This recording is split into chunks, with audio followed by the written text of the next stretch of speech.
Let's talk more about that now with the vice chair of the Democratic caucus in the House, Democrat Ted Lieu, congressman from Torrance. Congressman, good to see you. Good to see you, Alex. So the race as we know it right now, the front runners are Steve Scalise, who was #2 to Kevin McCarthy, and Jim Jordan, who is a favorite on a lot of Fox News primetime shows, has been very aggressive in pursuing Democrats over the years. Do you have a favorite between the two? I do not. I can work with any Republican member of Congress provided they don't break their word and that they want to help the American people.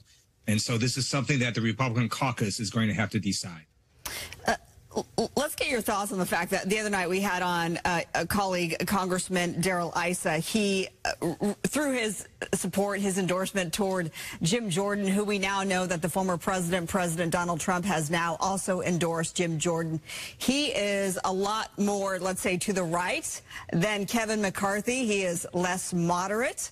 So keeping that in mind, what are your thoughts on the fact that you voted to oust someone like Kevin McCarthy, sort of the lesser of two evils? Do you have any regrets about that?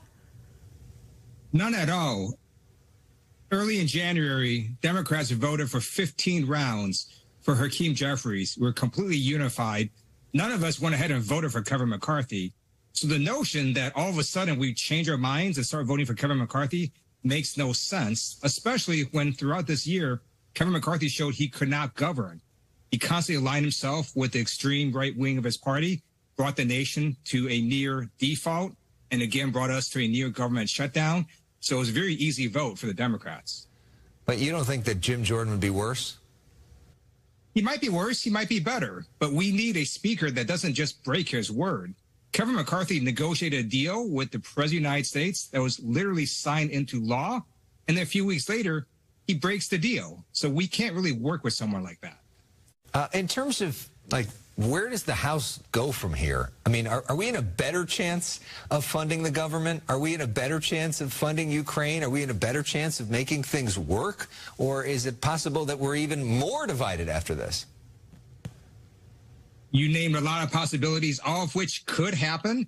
It will depend on what the Republicans do. Democrats stand ready and willing to govern. We have been unified, and we just need some Republicans to join with us and abandon the extreme MAGA wing of their party, and we can go forward on a bipartisan basis. Obviously, this is historic, the chaos that we're seeing on Capitol Hill right now. For people out there who are looking at the House and all of the division within it right now, and just the body of Congress in its entirety who are losing trust in Capitol Hill, do they have a point? Do they have a reason to feel this way? What do you say to them? Last term, when Democrats were in control, we passed the Inflation Reduction Act that lowered the cost of insulin to $35 a month. Today, we have another amazing jobs report of 336,000 jobs created last month. When Republicans took control, this is what you see: chaos and crisis and division. Hopefully, the Republican caucus will come together, but they're going to have to make that choice. And again, Democrats are ready to go forward on a bipartisan basis. We just need a willing partner. Congressman Ted Lieu, thanks so much for sharing your perspective. Really appreciate it. Thank you.